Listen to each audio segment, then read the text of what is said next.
जय श्री राम। आप सभी को दिवाली की बहुत बहुत शुभकामनाएं। जीवन में अगर कुछ सीखना है तो प्रभु श्री राम से ही सीखना है। मन की स्थिरता की बात करने जा रहा हूँ मैं। अगर मन की स्थिरता सीखनी है तो प्रभु श्री राम से सीखने जैसा है। एक तरफ उनको मुकुट पहनाकर राजा बनाया जा रहा था, वहीं पर दूसरे क्षण उनको ये पता चलता है कि मुझे तो वनवास जाना है।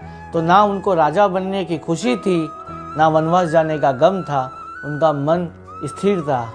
लेकिन हमारे जीवन में मन की स्थिरता हर घंटे हर दिन बदलती रहती है। कभी तो हम बड़े खुश होते हैं और कभी हमारी मन की स्थिरता ऐसी हो जाती है जैसे मानो जीवन में कुछ करने के लिए बचा ही नहीं। जब प्रभु श्री राम वनवास के लिए निकले और सीता माँ का जब हरण हुआ तो उनके पास कोई सेना वेना नहीं थी।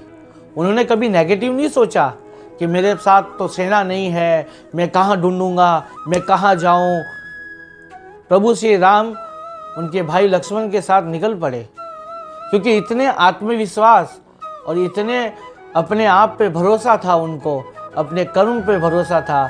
प्रभु श्री राम निकल गए सीता माँ को ढूंढने और रास्तों में वानर मिले और इन वानरों को ही अपनी सेना का हिस्सा बना दिया। और आप लोग जानते हो कि इन वानरों को लेकर ही प्रभु श्री राम ने लंका जीती थी। प्रभु श्री राम ने सीता माँ को लेके आए थे। लेकिन हमारे जीवन में अगर कुछ करना हो तो हम पहले सुविधा देखते कि मेरे पास ये चीज़ें होगी क्या तो मैं कर पाऊँगा, अगर मेरे पास ऐसा होगा तो मैं कर पाऊँगा, अगर मेरे पास वैसा होगा तो मैं कर पाऊँगा।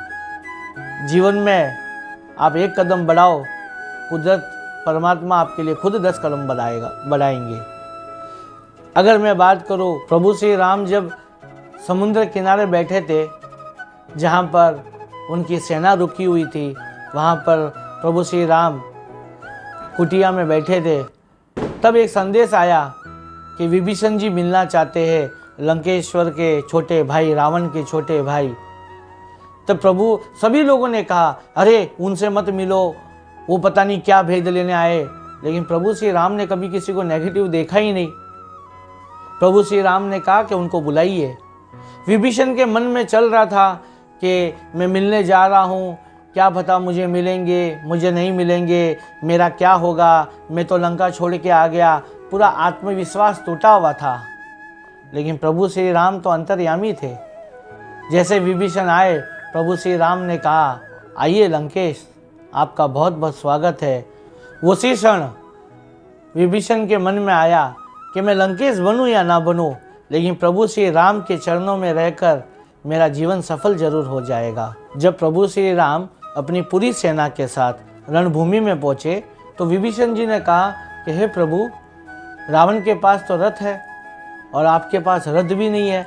तो प्रभु श्री राम ने एक बहुत प्यारा सा जवाब दिया, कहा, विभीषण जी, मुझे तो मेरा रथ भी दिख रहा है और उसके दोनों चक्र भी दिख रहे हैं।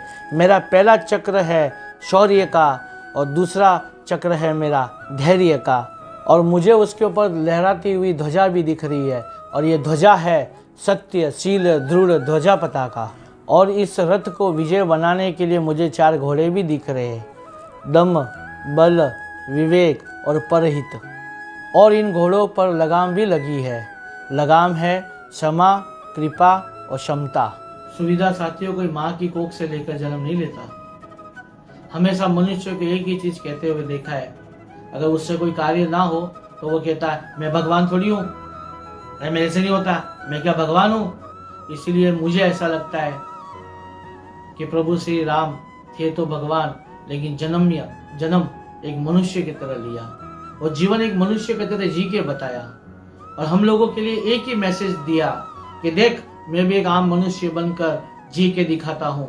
अगर वो चाहते तो अपनी शक्तियों का इस्तेमाल करके ऐसे ही छुड़वा सकते थे लंका से सीता माँ को, लेकिन उन्होंने एक मनुष्य का जन्म लेकर एक साधारण तरीके से अपने जीवन की सब विकट परिस्थितियों से लड़े और जी कर दिखाया कि मैं कर सकता हूँ, आप लोग भी कीजिए।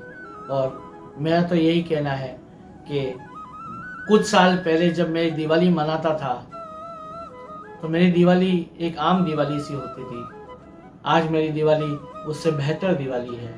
मन में हमेशा एक ही चीज होती थी कि जो जीवन में मैंने कॉम्प्रोमाइज़ किया वो मेरे बच्चों को ना करना पड़े, और मैंने प्रेरणा जितनी भी ली है प्रभु श्री राम से ली है।